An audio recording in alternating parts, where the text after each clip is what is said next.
St. Peter said, "Truly I understand that God shows no partiality." It would seem then that the current state of inequality rests on the partiality of man, or to be more specific, men. Many have quoted the good book in the argument against women's suffrage, and indeed some have quoted it against my very self when taking offence at my speech and behaviours. But it is a fool's errand to argue the Bible with the daughter of an Orangeman and a cathedral organist's widow. I would indeed prefer to argue the logic and good sense of suffrage and leave our Creator's design out of the matter. It is clear that his will, whilst unassailable, is also unknowable to mortal man. We are left to make the best of it, and we shall all answer to God in our own time. And what should we say when we are called to account for our time on earth? I shall say that I fought for the betterment of mankind, that I sought to create a society where men and women's voices might be heard with equal weight, and that those who are ruled by a government have a voice in that government.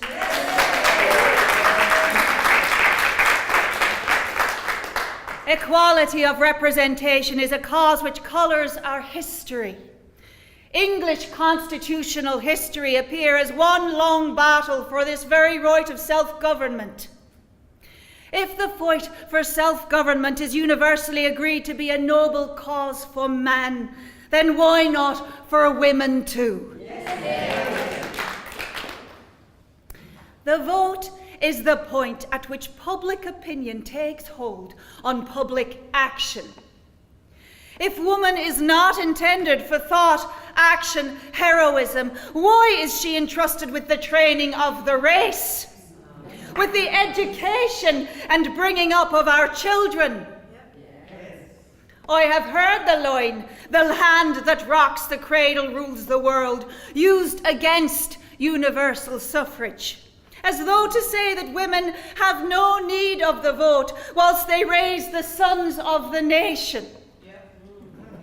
If women's ideals are fit to be imparted on our young men, are they not fit to be imparted directly to our government? Yes. Is this not a more efficient approach? Yes. And as a widow who has lost her sons too soon, left with only daughters, how should I influence my nation?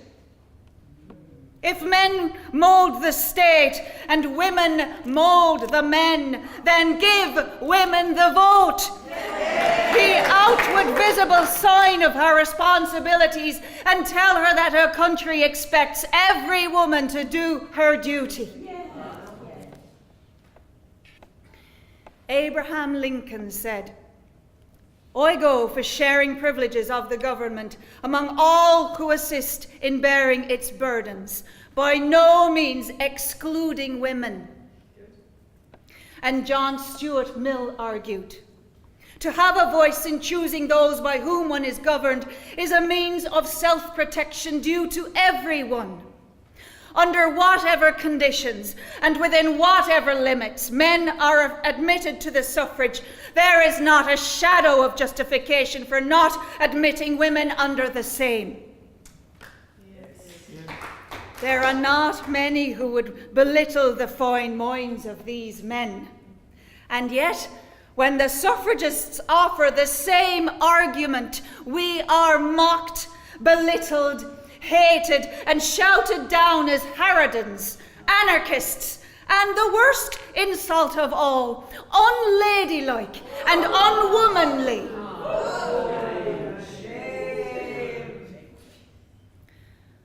A woman's place is in the home, and a woman should be subject to her husband and his will. But does not subjugation breed moral evils and mental habits peculiar to itself? Cringing, fawning, obsequiousness, dissimulation, cowardice, lying. These are qualities unbecoming of all peoples and should not be fostered. Instead, let women develop and use the talents God has given them. Let them use their sentiment, their patience and care to nurture our government as we would our home.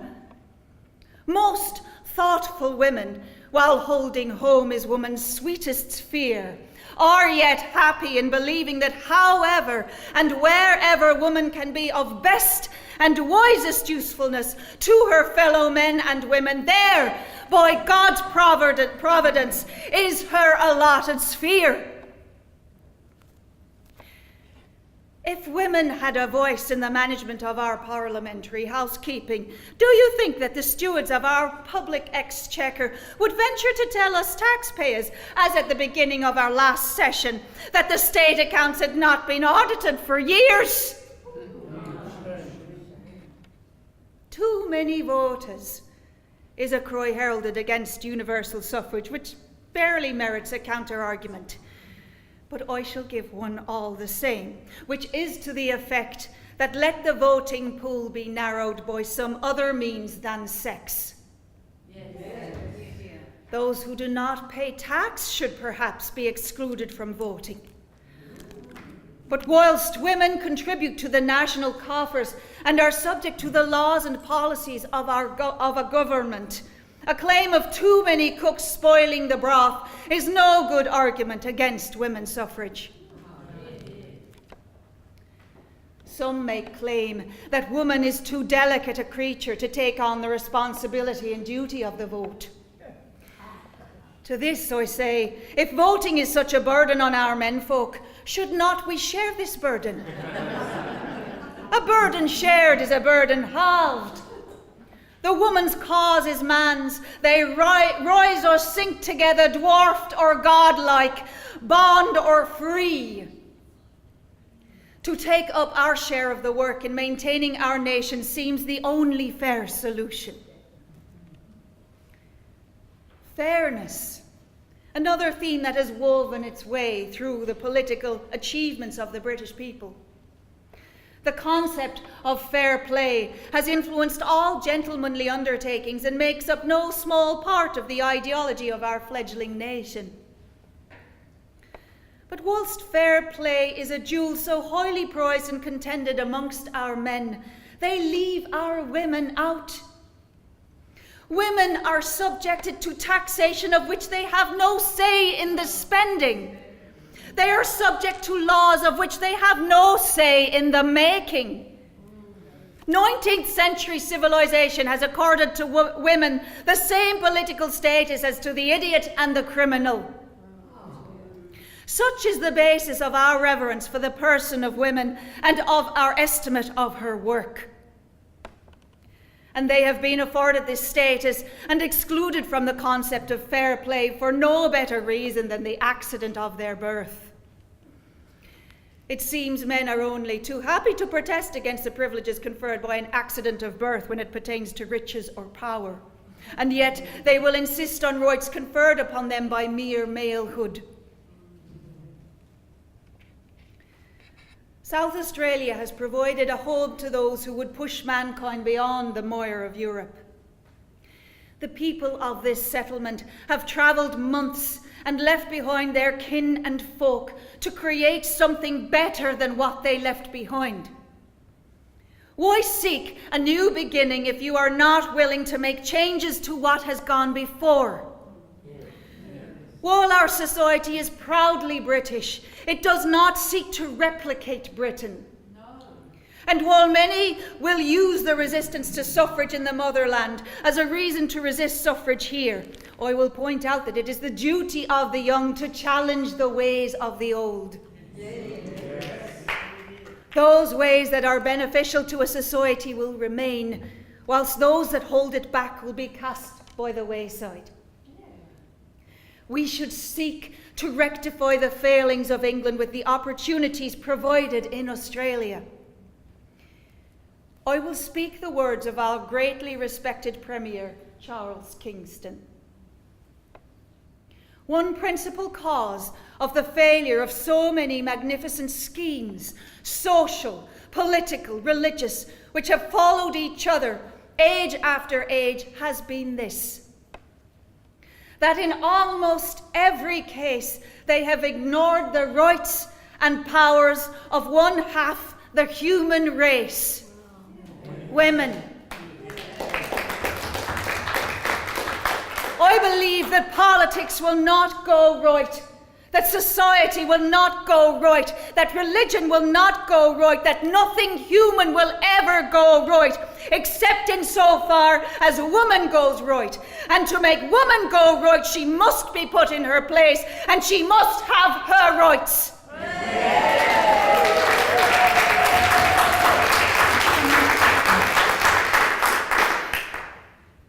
I would hope that we should all want to see our colony succeed as a nation in her own right. And we should not scuttle our venture by clinging to tired ways. It is the duty of every person to leave God's earth better than they found it, and so let husbands, brothers, fathers be kept in mind that it is the duty of every free man to leave his daughters as free as his sons. Yes. I believe that mind has no sex, and my soul, should I have one, is made up of the same essence as yours. I am as worthy as any man to contribute and shape my country as I would a home or a community. I would challenge those who would argue the contrary to look around and see what giant strides the woman mind has made in the last few years since her higher education dawned.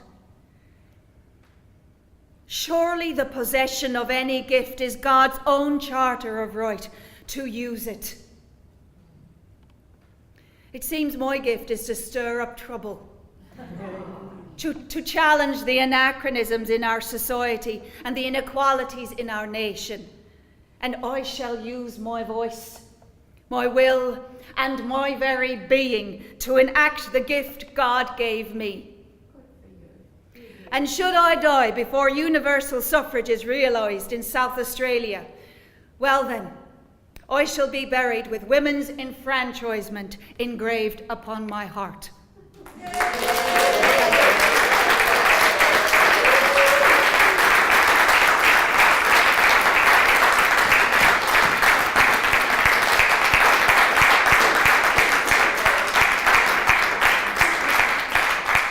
What amazing women we have.